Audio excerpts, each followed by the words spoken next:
Hi, this is Cheryl Gallant, your Conservative Member of Parliament for the beef-loving riding of Arnprior, Renfrew-Pembroke. If you or someone you care about is employed in the auto industry, steel and aluminum industry, or our forestry industry, I'm sorry to report that Mark Carney is too busy to help you.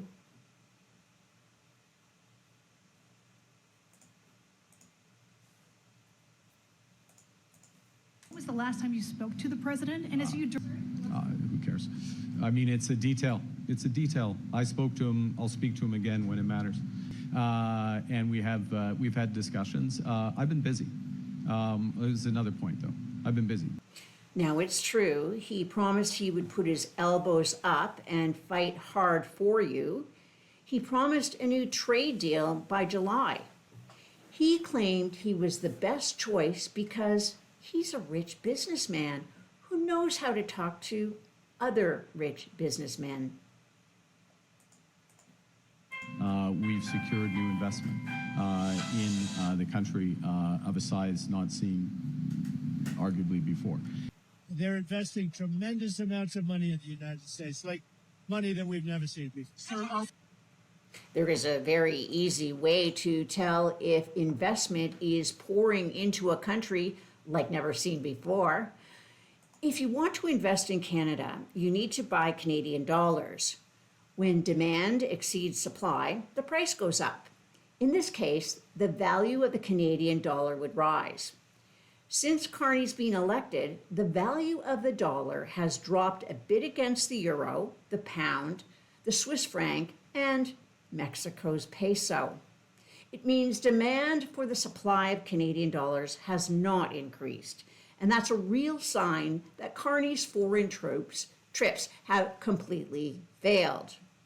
Now he says those useless trips are keeping him too busy to call the U.S. president to get trade talks moving.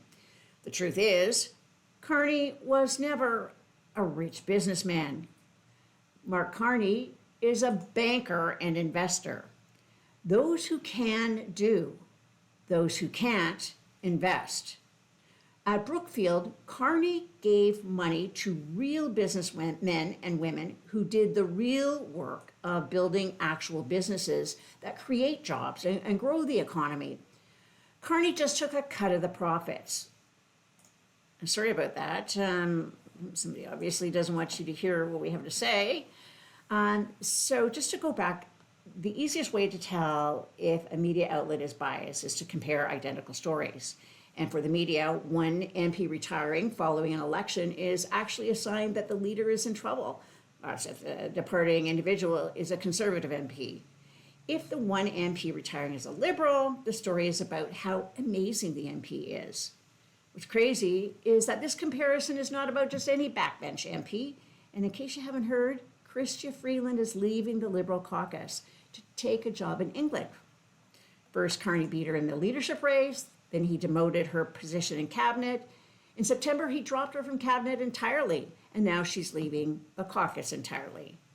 Just as a reminder, when Brian Mulroney beat Joe Clark, he made Clark the Foreign Affairs Minister for his entire term. Jean Chrétien beat Paul Martin for leadership, yet he made him Finance Minister for nearly his entire term. Stephen Harper gave prominent positions to Stockwell Day and Peter MacKay. Harper, Chrétien, and Mulroney had the graciousness and the confidence to reach out to those who had been beaten. And the results were the kinds of partnerships that define political legacies. Mulroney and Clark's foreign affairs accomplishments were legendary. Chrétien and Martin restored Canada's fiscal health.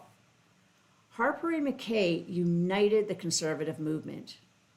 Carney fired his godchild's mother. But the legacy media would like you to know that everything is fine in the Liberal caucus. Nothing to see here. Maybe they're too preoccupied chasing Conservative MPs down the halls to ask if that busy Carney has a problem with women who challenge him.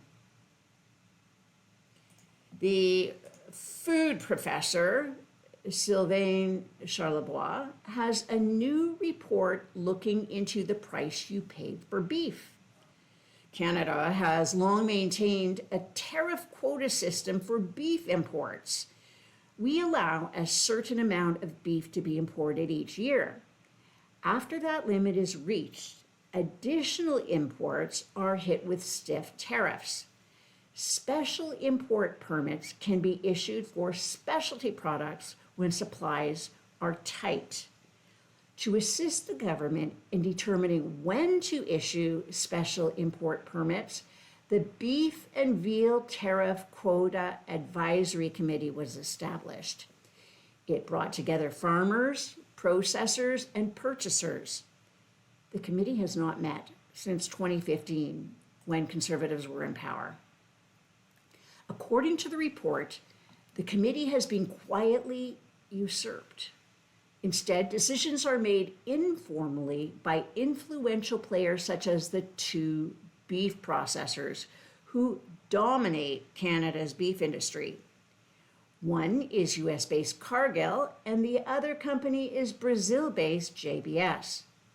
They have a vested interest in limiting competition. It allows them to pay Canadian farmers less and charge consumers more. Since the budget, I've stopped referring to the administration as a Liberal government. It's the Brookfield government, a government of the corporations and for the corporations. The food professor asks if this government wants higher prices. We tried to ask Carney about higher beef prices, but all we heard back was the sound of crickets. Live from Ottawa, this is Cheryl Gallant.